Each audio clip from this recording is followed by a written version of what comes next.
So hello everyone, today I'm gonna be teaching now about naming and balancing polyatomic compounds. So like and subscribe and let's get started. Okay, so good afternoon everyone. Today I'll show you on how to solve and or how to identify the uh, polyatomic compounds and ionic compounds. So let's begin. So first up we have aluminum and sulfate. And to do this, you have to identify what is their formula. What is their chemical formula for that? So aluminum has as a symbol Al and it's a charge of 3 plus 3. And sulfate, which is the symbol SO4 and 3 minus negative 3 charge. Then wait, it's 2. So sorry, it's actually 2. So next we have to crisscross out, cross it like a butterfly, and the charge of 3 in aluminum will now be the new subscript for the sulfate, and the negative 2 charge will be the new subscript for aluminum. So therefore aluminum has a subscript of 2, and don't forget the parenthesis sulfate and 3. So that will be the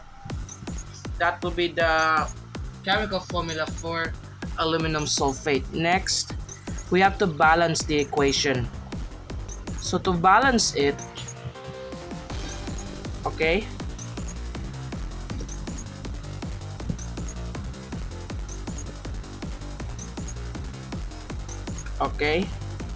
so to balance it,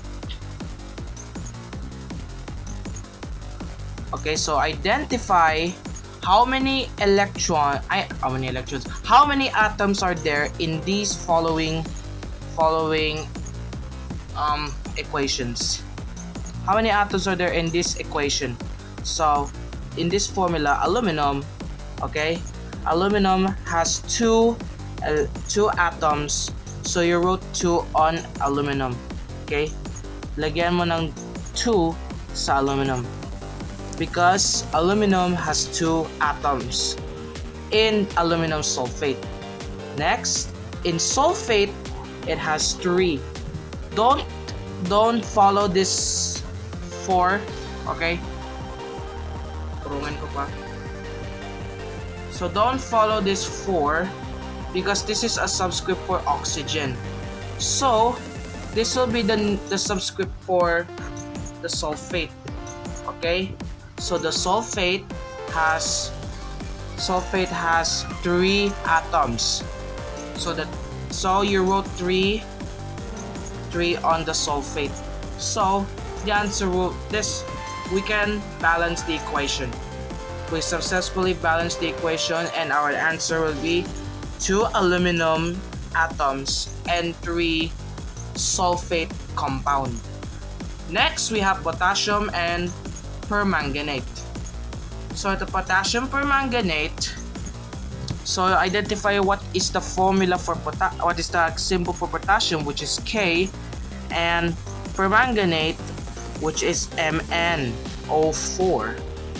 Okay, so you have to identify the charge. Potassium has a charge of +1, positive charge of 1, and in permanganate is -1. So since they have both have negative charge, you successfully make it KMnO4. Pwede nyo siyang karugtungan because and you don't need to make a parenthesis for that. Why? Because we have a subscript of 1 plus in potassium that we will crisscross it to the permanganate, and manganate has only about one atom, which in the manganate as a charge of -1 will now be for the potassium. So we can now have successfully found its chemical formula. Next, to balance the equation, simply wrote underline here. Okay, since don't follow this ha. Kung merong parenthesis, yan yung follow nyo, yung kaniyang subscript. So in this case wala. So don't follow this for, because this is for oxygen. And kung merong subscript, yan, tapos may number dito, that's the number that you follow. So ilan ang Kelvin? Potassium, we have 1. But no need to write it. Also the manganate has only 1. So do not also write it either. So we have successfully balanced the equation of potassium permanganate. Next is calcium carbonate. Calcium carbonate has a formula of calcium has Ca, the formula, and +2 plus positive charge. Meanwhile, the carbonate has a formula of CO3 and a charge of -2. Next we have to now crisscross it, and that will become the calcium. Okay, follow this, because we now crisscross it, and the -2 charge from the carbonate will be transferred into the calcium and put it below. Yan yung bagong subscript for the calcium. And calcium has now two atoms. And in this case, you also put parentheses either. So copy the carbonate and carbonate formula, and write the subscript for the carbonate, which is 2, because we now crisscross it, and the 2 will be the new subscript for the carbonate. But do not put 2 inside. Why? Because it now be becoming -32. Okay, you have to put parentheses to make it distributed and to successful, and it has 2, and it supposed to be has 2 carbonates. Yes, 2 carbonates. And to balance this, okay, we write equals pala yan siya. Okay.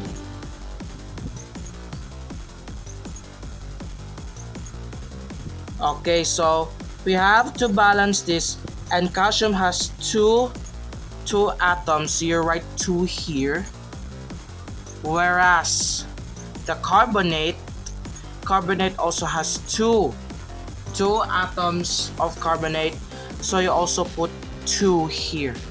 So we now successfully balance the equation. Next is iron phosphite. Okay, iron has a formula as a charge of 2. Why and how? We base on its Roman numerals. So 2 ang kanyang Roman numerals, so 2 rin ang charge. Kung 3 ang charge, edi 3. Kung 4 charge, kung 4 ang Roman numeral, 4 din ang kanyang charge. In this case, 2. So 2 ang nalagyan natin. And the formula for phosphite, what is it? Okay, it's PO3 -3. Okay, so 3 minus. It is the charge. Now, again, crisscross. The 2 plus charge from the iron will now be in will be the new subscript for the phosphite, whereas the charge from the phosphite, which is 3 minus negative 3, will now be the new subscript for the iron, and the iron has 3 atoms, so should have a formula and ano siya, this Fe free. How is it 3? Because nalipat natin dito sa iron. So, and dapat sa baba yan. Okay? And phosphite. And lagyan nyo ng 2. And don't forget the parenthesis. Okay? Parenthesis is the way na kailangan. Para hindi kayo magkamali, dapat may parenthesis kayo, ha? In such cases, such as for potassium permanganate, hindi na yan sila kailangan ng parenthesis. Why? Because they both have a charge of 1. Look. So, pwede nyo na siyang magkarutong. Pero kung in this case of iron phosphite, hindi na. Ay, hindi. Kailangan ng parenthesis. Because if you put the subscript of 2 inside, it will become 32. So, dapat nasa labas ng parenthesis yan. So, it read as ferrum phosphite. Yes, ferrum phosphite. Ay, that is actually not ferrum. It's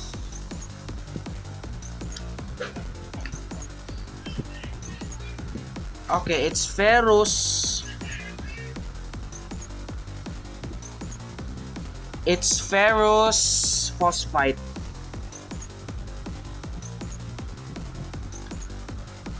Okay, ferrous phosphite. And to balance the equation successfully, okay,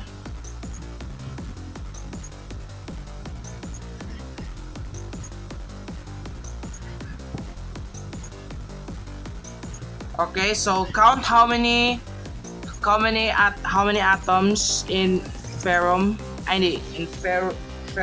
iron, which is 3. Look at the subscript here, so you put 3 here, okay, in the ferrum.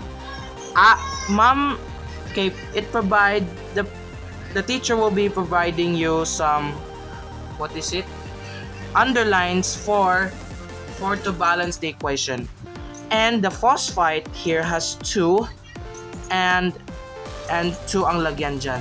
So that we now successfully balance the equation. Lastly, we have chromium tetraborate. So the chromium tetraborate, chromium has a formula Cr, or chromium, whereas tetraborate has a formula of boron, which is B4O4, and a charge of 2 minus. Chromium has a charge of, okay, so it's 2. Okay, so that will become chromium tetraborate. Now, okay, next we also have to crisscross. So that will become the new subscript for chromium. The chromium still has a subscript of 2, but this new subscript for tetraborate, which is B4O4, will have a subscript of 2. Again, wag sa loob, ha, because it will become 42 in oxygen. And dapat may parenthesis yan. Okay? Para maging specific. To balance it, okay, so that chromate to plus, okay, B4O4 to minus. Lagyan nyo sa labas ng mga underline, and it will be equals to chromium 2 and tetraborate. Okay? So how many atoms are there in chromium? There are 2. So lagyan nyo 2 sa chromium. Whereas the borate, tetraborate has 2. 2 in the tetraborate, so lagyan nyo lang 2. And now we successfully balanced the equation for number 5, chromium tetraborate. And that's all, and thank you for watching for this video. I hope you have learned something, and goodbye.